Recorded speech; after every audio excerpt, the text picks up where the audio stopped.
Whispering ancestors. The harmattan wind swept through the small village of Iketebong, carrying with it the faint rattle of palm fronds and the earthy smell of red clay. At the center of the village stood the old shrine, a low, round hut plastered with mud, its thatched roof sagging under the weight of years. Few dared to enter it.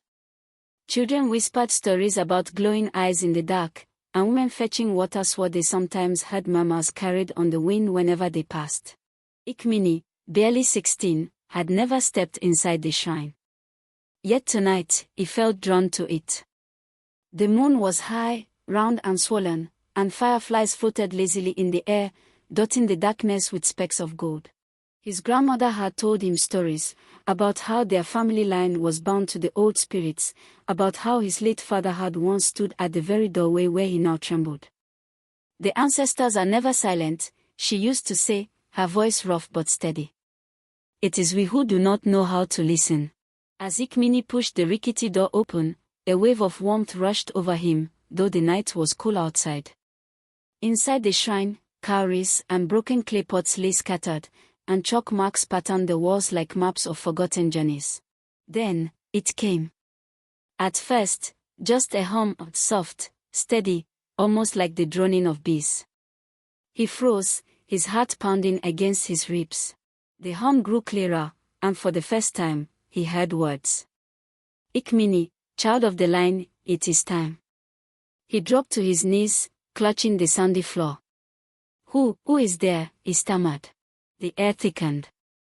A swirl of fireflies burst into the hut, their lights dancing in rhythmic patterns. Slowly, they shaped themselves into faint outlines, faces of men and women with eyes like burning coals. Some were bare-chested warriors with spears, others were robed elders with beads heavy around their necks. We are your ancestors, they whispered, their voices layered like a chorus carried by the wind. We have watched. We have waited. Ekemeni's breath caught in his throat.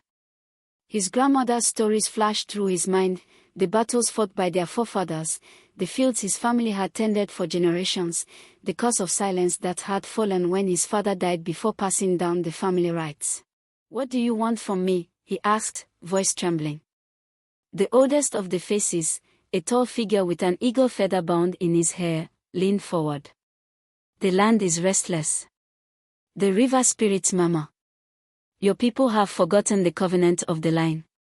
You must remember. Suddenly, the small clay hut expanded into an endless vision of ancestral memory. Ikmini stood in a vast open field under the glowing African moon. In the distance, deep drum beats echoed, carrying the rhythm of the land. A procession of masked dancers, adorned with raffia, beads, and vibrant Ankara fabrics, twirled gracefully within glowing circles of firelight. Warriors, bare-chested and marked with tribal chalk patterns, lifted their spears proudly toward the sky. Women in colorful wrappers pounded yam in wooden mortars, their voices rising in ancient Efik/Ibabio chants. Children with white chalk designs painted across their faces and arms prepared joyfully for the festival, their laughter mixing with the pulse of the drums. The entire scene shimmered with the spirit of tradition, ancestors, and celebration. The voices rose again. The strength of the past lives in you. Do not let the chain be broken. Tears blurred Ekemeni's eyes. His father's face appeared among the lights, calm and steady, just as he remembered him. Papa, he whispered. Yes, my son.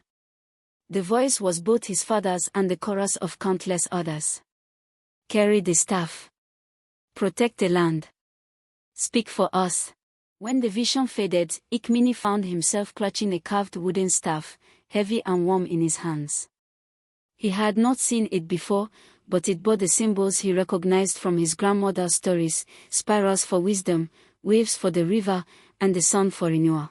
By the time he stumbled out of the shrine, dawn was breaking. The first cock crowed, and a rooster flapped its wings across the compound. Ekemeni's grandmother sat waiting, her wrinkled face unreadable. You have heard them, she said simply. He nodded, clutching the staff tightly. Then you are ready, she replied, rising slowly. Our people will listen again. The ancestors are not silent anymore. As the sun broke over the horizon, painting the village in gold, Ikmini felt the weight of generations settle on his shoulders, not as a burden, but as a fire burning in his chest. The whispers of the ancestors had become his voice. And in that moment, he knew his life was no longer his own, but a bridge between the living and the dead, the present and the eternal.